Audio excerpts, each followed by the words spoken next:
Estamos mais uma vez aqui. Bom dia, meninos e meninas, com a nossa aula de física, certo? Então vamos lá no colégio Opção e Conhecimento. Física, setor 222, caderno 13, capítulo 16, página 157, módulos 38 e 39. Mudanças de fase. Mudanças de fase. Nós podemos dizer que a matéria tem os estados normais, que é o estado sólido, o estado líquido e o estado gasoso. Aí estão representadas, moléculas de água em estado sólido, em estado líquido e estado gasoso. Então vai ocorrendo no estado sólido, elas estão juntas, lógico, existem esses espaços, por conta das ligações de hidrogênio. No estado líquido, algumas ligações se rompem e no estado gasoso, todas as ligações de hidrogênio estão rompidas, separando as moléculas de água. E nós temos também os estados exóticos da matéria. O plasma também é conhecido como o quarto estado da matéria. É formado por gases ionizados em altíssima temperatura, estando, portanto, em um nível mais energético que a fase gasosa.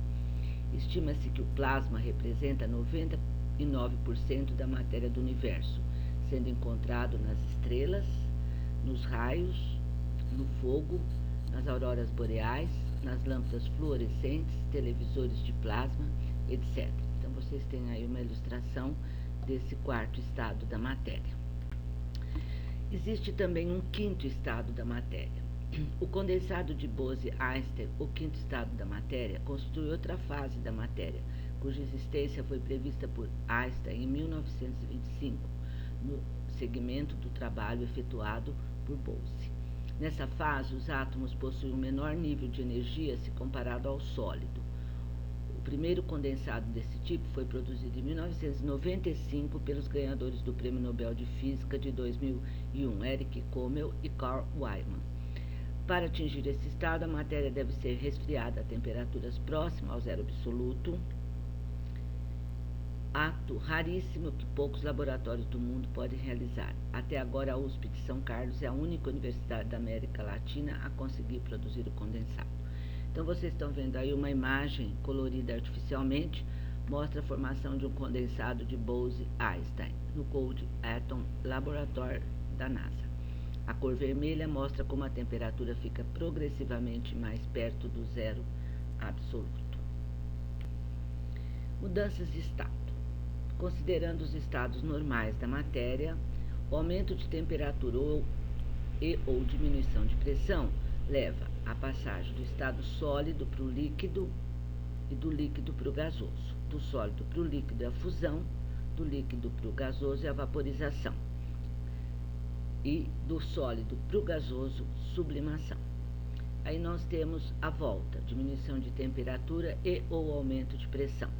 Do gasoso para o líquido, do líquido para o sólido. Do gasoso para o líquido, liquefação ou condensação. Segundo alguns autores, não são sinônimos. Liquefação seria com relação ao gás e condensação com relação ao vapor. E do líquido para o sólido, solidificação.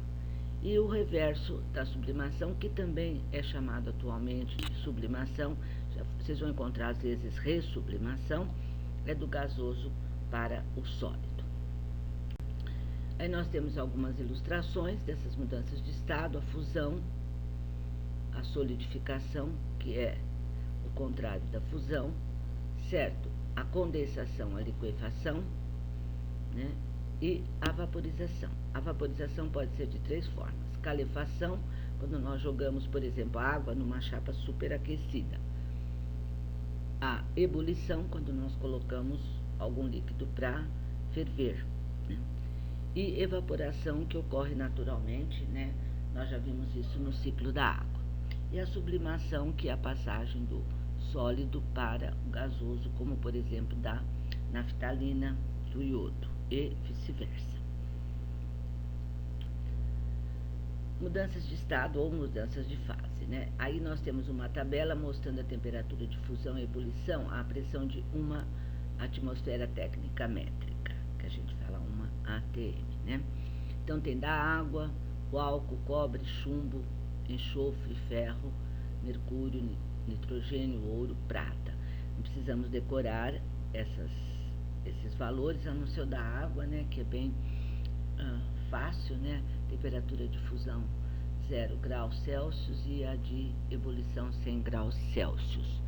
E aí tem as nossas observações. Quanto maior a altitude de uma localidade, menor será a pressão atmosférica do ambiente.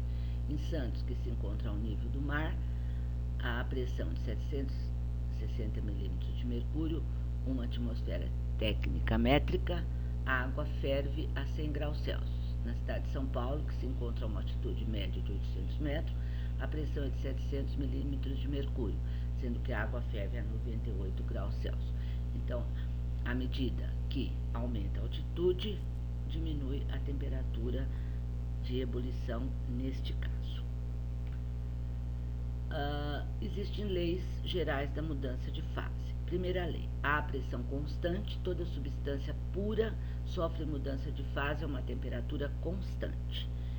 E a segunda lei: se a pressão varia, as temperaturas de estado também variam. Essas são as duas leis gerais da mudança de fase. Temos aqui um diagrama de fase, né?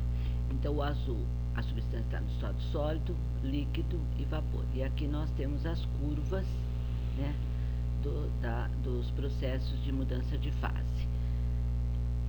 Analisando o primeiro, se o ponto a uma determinada temperatura e pressão estiver na parte azul, a substância está no estado sólido.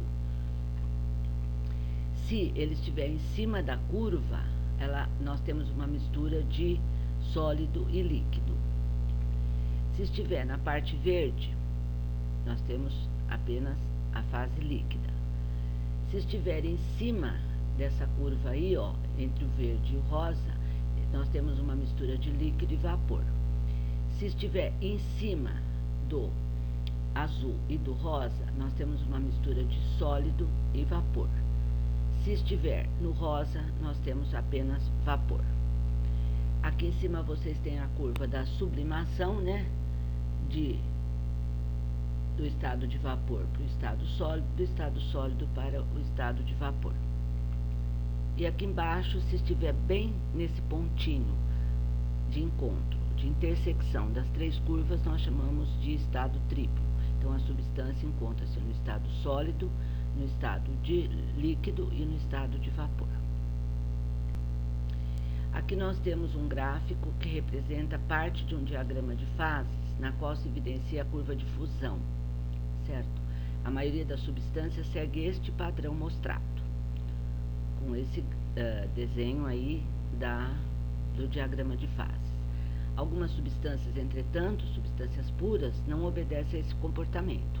São exceções a água, o bismuto, o antimônio, o ferro e a prata. Então, vocês estão vendo uma curva descendente, né, à medida que a temperatura aumenta, e o diagrama de fase fica um pouquinho diferente, como vocês podem observar, ok? Agora, qual a diferença entre vapor e gás, né? Existe uma temperatura crítica em que o estado gasoso, como vapor, passa para o estado gasoso como gás. Então, no estado gasoso, a substância pura recebe duas classificações, podendo ser um gás ou um vapor. A substância é classificada como vapor quando sua temperatura for menor ou igual à temperatura do ponto crítico. Então, vocês estão vendo ali na linha, entre o rosa e o líquido e aquele amarelinho, né? Ali o pontinho da temperatura crítica. E como gás, se sua temperatura for maior que a temperatura do ponto crítico. Na prática, a diferença entre gás e o vapor é a seguinte: se certa porção de vapor sofrer uma compressão isotérmica, quer dizer, a mesma temperatura suficiente, sofrerá o processo de condensação, ou seja, irá se transformar em líquido.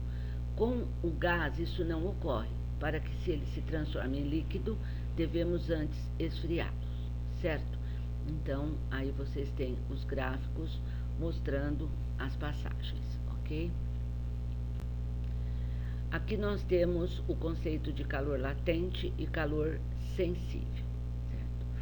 Uma substância pura, durante a mudança de estado, a temperatura permanece constante. Então, aí nós temos como exemplo, né, a água no estado sólido, gelo, a menos 20 graus Celsius. Depois, ela alcançando o 0 grau, ela entra em fusão, a temperatura permanece constante. Depois, aí que ela passou para o líquido começa a esquentar, né? Vai até atingir 100 graus Celsius. Aí ele começa a vaporização, líquido mais vapor, e depois o aquecimento do vapor. Os 3 processos em que nós temos, por exemplo, somente sólido, aquecimento, somente líquido, aquecimento e somente vapor, aquecimento, nós chamamos de calor sensível. E onde ocorre a fusão e a vaporização, ou os processos inversos, nós temos o calor latente, né? Então, vocês vejam que a temperatura aumenta no aquecimento, né? Então, você está vendo, lembra que olhar é sentido, então sensível, ok? Então, aí nós temos, né, novamente ali mostrando para vocês o calor latente, o calor sensível, né? Então, os dois constantes, temperatura constante, né, que é de B a C, que é a fusão, e de D a E, que é a vaporização, né? No caso aí especificamente a ebulição, calor latente, né? E os demais, onde nós temos uma reta inclinada em relação ao eixo X, onde está o calor recebido, nós temos então o calor sensível. Para calcular o calor latente, nós usamos a fórmula Q igual a M vezes L, e o calor sensível Q igual a MC delta θ. E aí as grandezas físicas, Q é a quantidade de calor, na unidade prática é a caloria, na unidade no sistema internacional, Joule. Massa, M, unidade prática, grama, unidade no SI, quilograma. Calor específico sensível, representado pela letra C minúscula, e a unidade prática, caloria por grama graus Celsius. E a unidade no SI, Joule por quilograma e Kelvin.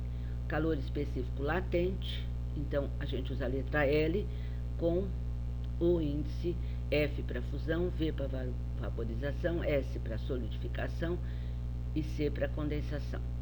A unidade prática, caloria por grama, e a unidade no SI, Joule por quilograma. Como na fusão e na vaporização o calor recebido é por convecção positivo e o calor de solidificação e condensação é negativo, temos o calor latente de fusão maior que zero, de vaporização maior que zero, de solidificação menor que zero e de condensação menor que zero.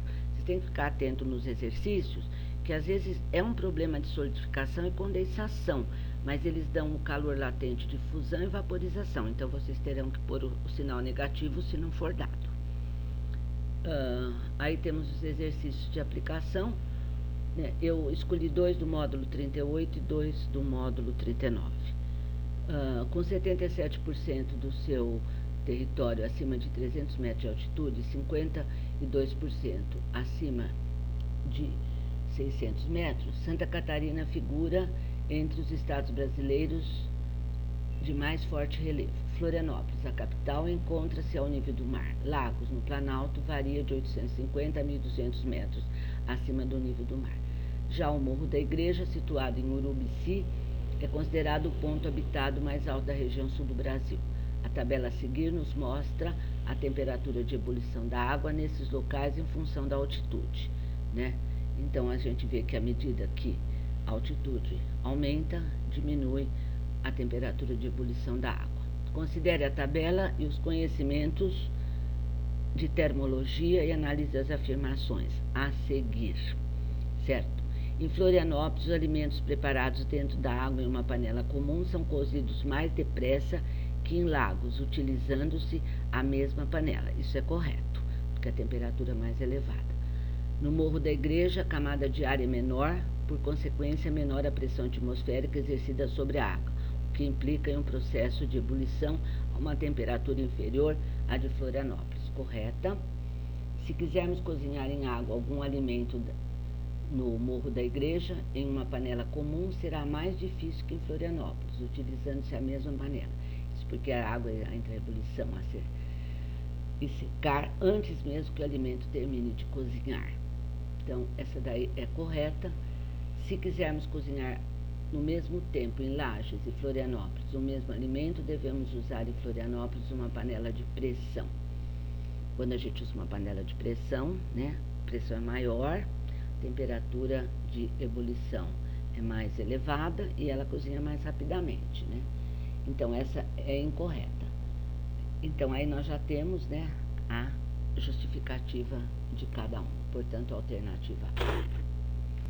O segundo exercício do módulo 38 do Enem, a elevação da temperatura das águas de rios, lagos e mares diminui a solubilidade do oxigênio, pondo em risco as diversas formas de vida aquática que dependem desse gás. Se essa elevação de temperatura acontece por meios artificiais, dizemos que existe poluição térmica. As usinas nucleares, pela própria natureza do processo de geração de energia, podem causar esse tipo de poluição. Não sei se vocês sabem, mas nas usinas nucleares existe sempre um controle da temperatura da água, né? Porque a água que vai resfriar o reator atômico é lançada no mar, né? Então, existe um controle que quando a temperatura da água do mar se eleva, então eles têm que parar para poder fazer o resfriamento. Que parte do ciclo de geração de energia das usinas nucleares está associada a esse tipo de poluição?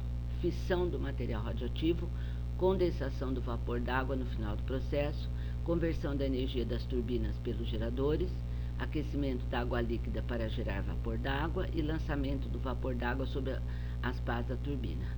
A gente vê que algumas são nem lógicas aí para o que ele está falando. Então, a condensação do vapor d'água no final do processo, certo?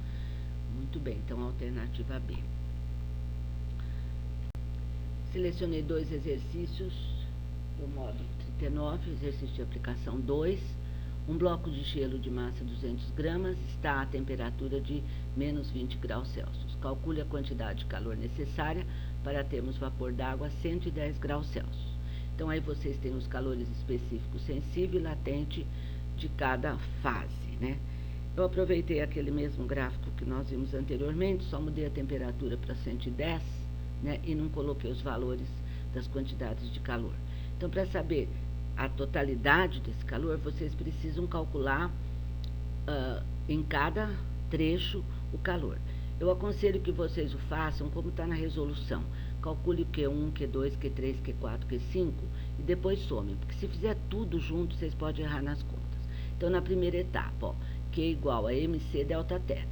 Então, eu tenho 200 gramas vezes o calor específico, né, sensível do gelo, vezes a diferença de temperatura, que é a temperatura final é 0, a inicial é menos 20. Então, vai dar 2.000 calorias.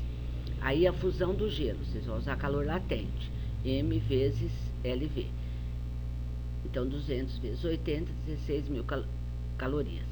Sempre façam esse gráfico antes de resolver o exercício.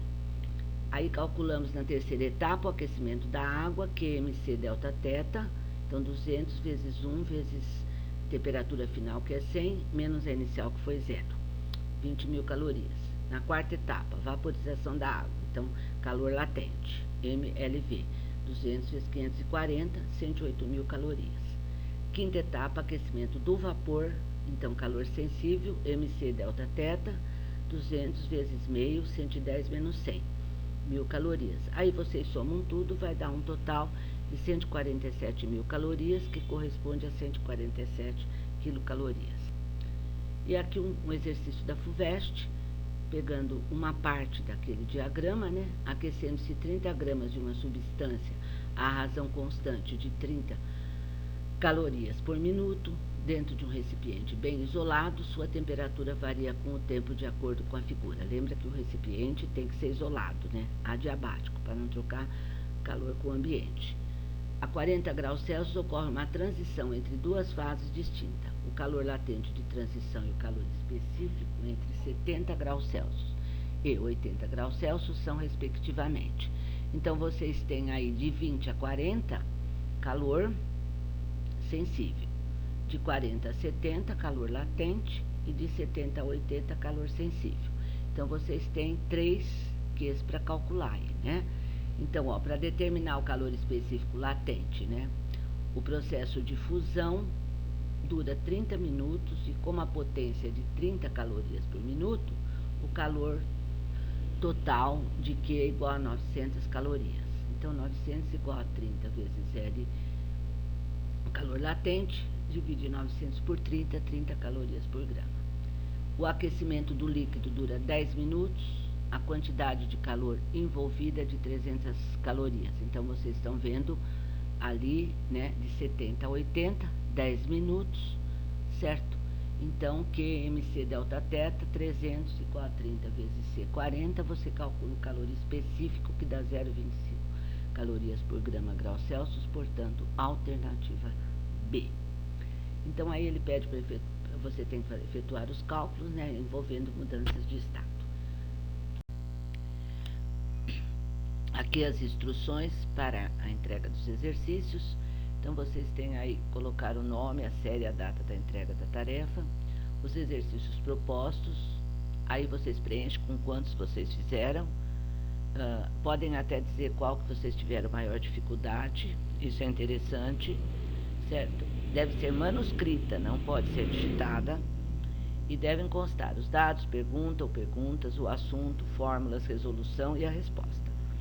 Os testes devem ser justificados. Vocês podem fazer justificar também, dizendo por que algumas alternativas estão erradas, ou então justificar corretamente aquela que vocês identificaram como correta. A tinta. E vocês farão essa tarefa num caderno, vocês podem pegar um caderno, dividir, pode até dividir biologia e física e divide os dois setores. E se vocês preferirem fazer em folhas, por exemplo, as folhas de arquivo, vocês vão armazenando em uma pasta. E o caderno deverá ser entregue no primeiro dia de retorno às aulas, né? Isso também vocês vão me entregar também via e-mail, né? E eu depois disponibilizarei a correção, para que vocês possam fazer uma comparação, que vocês acertaram, que vocês erraram, ok? E aí estão listados os exercícios que vocês deverão fazer. E, pessoal, até a próxima, certo? Qualquer coisa, eu passo algumas instruções para vocês sobre como nós entraremos em contato para que vocês possam tirar as dúvidas, ok? Um beijo, até a próxima.